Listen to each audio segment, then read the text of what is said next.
Alors bienvenue dans le premier cours, donc c'est pour les débutants qui ne connaissent pas la programmation. Alors on va commencer avec ce petit exemple. Voilà, bienvenue sur la page de départ. Venez ici. Vous voyez le curseur, la forme qu'il a sur le texte? Et là, sur le lien cliquable, il a une autre forme, il change, il devient une main cliquable, d'accord? Donc on va cliquer. Vous êtes bien arrivé à destination. Voilà, un truc très simple, d'accord? Maintenant, on va voir comment on a fait ça. Alors, comment j'ai fait? Tout simplement, je suis allé dans un dossier que j'ai appelé débutant. Et dans ce dossier débutant, j'ai créé deux fichiers. Un qui s'appelle départ et un qui s'appelle arrivée. Ici, on est dans la lecture du fichier départ. On est en train de lire le fichier, on n'est pas dans le fichier. On est en train de lire le fichier départ. Quand je clique sur ici, on est dans le fichier arrivée. D'accord? Je reviens. Regardez le mot ici qui est souligné en bleu. Quand je vais le pointer, vous allez regarder ici la fin de la ligne dans la barre d'état, ici vers la fin. Vous voyez le mot ici, hop, arrivé.html. Ici, arrivé.html. Vous avez vu? Et quand je clique, je vais effectivement dans le dossier, dans le fichier arrivé.html. Départ, arrivé. Et ça marche parce qu'ils sont dans le même dossier, tous les deux. C'est très important. Alors, ils sont reconnus par Firefox, qui est un navigateur, grâce à l'extension HTML. Comment on crée un fichier HTML? C'est très simple. Clic droit, nouveau, document texte,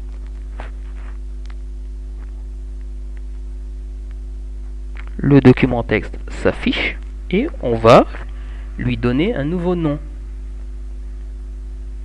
On va l'appeler par exemple ABCD. C'était un fichier .txt, son extension était .txt. Nous, on va modifier et faire .html. Alors sur Windows, quand on change une extension, il faut la confirmer. Voilà, ici, il y a la confirmation. L'extension est changée, vous voyez, le fichier a changé et il est là, abcd.html. Alors le problème sur Windows, c'est que ce petit HTML là, on ne peut pas l'avoir par défaut, il est masqué. Voilà comment le faire apparaître. On va dans Organiser, Disposition, barre de menu. Moi, ma barre, elle est déjà affichée. Une fois que la barre de menu est affichée, on va dans Outils, Options des dossiers, l'onglet du milieu Affichage, et on va faire descendre l'ascenseur et on va aller à masquer les extensions, etc. D'accord? Voilà, il faut que ce soit décoché comme moi. Je vais le cocher pour vous montrer. Hop, les extensions ont disparu. Il n'y a plus les .html. Vous voyez? Donc, outils,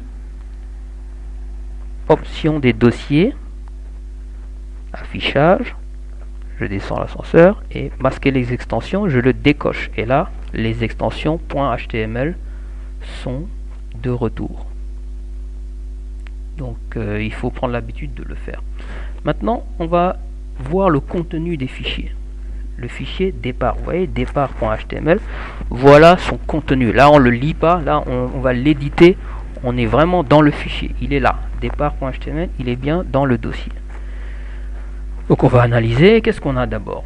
On a une balise HTML ici et une balise HTML là. Balise, ça veut dire quoi? C'est un mot qui est entre deux chevrons, c'est-à-dire les inférieur, supérieur, là, voilà, inférieur, supérieur. Si vous mettez quelque chose au milieu, vous avez une balise, tout simplement. On appelle ça tag en anglais, TAG.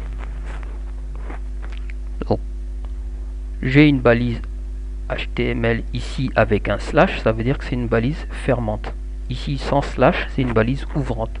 Et tout notre texte est entre ces deux balises HTML, ouvrante et fermante. Maintenant, on va analyser les deux lignes qui sont entre les deux balises HTML. Bienvenue sur la page de départ, BR. Ensuite, venez, une balise A.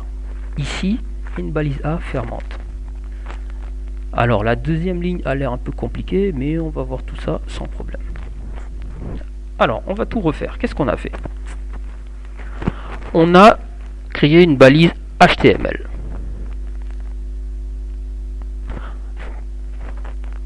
Voilà, entre deux chevrons, balise ouvrante.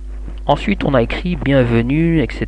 Blablabla. Bla bla bla, et on a fini la ligne par une balise BR. Vous voyez, elle est isolée. Elle n'a pas d'équivalent fermante. La balise BR, elle est juste comme ça. On la verra plus tard.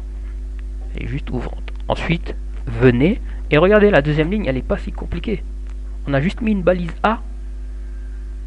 Et on a encadré le mot ici. C'est comme ça qu'on a fait prendre le mot ici, bleu souligné, cliquable. On a mis une balise A, balise ouvrante, balise fermante, avec le slash. C'est tout. Maintenant, on a rajouté une petite information à la balise A qui s'appelle un attribut. C'est très simple pour mettre un attribut. On fait espace. On tape l'attribut. Ici, c'est href, ça veut dire la référence.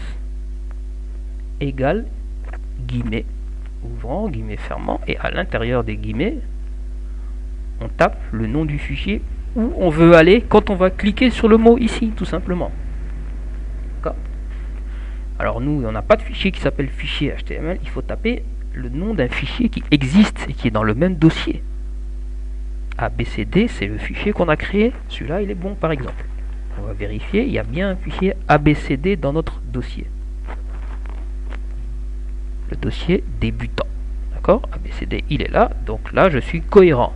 Et je le mets bien entre guillemets. Et je suis dans le fichier départ, et le fichier de départ, il est aussi dans le dossier.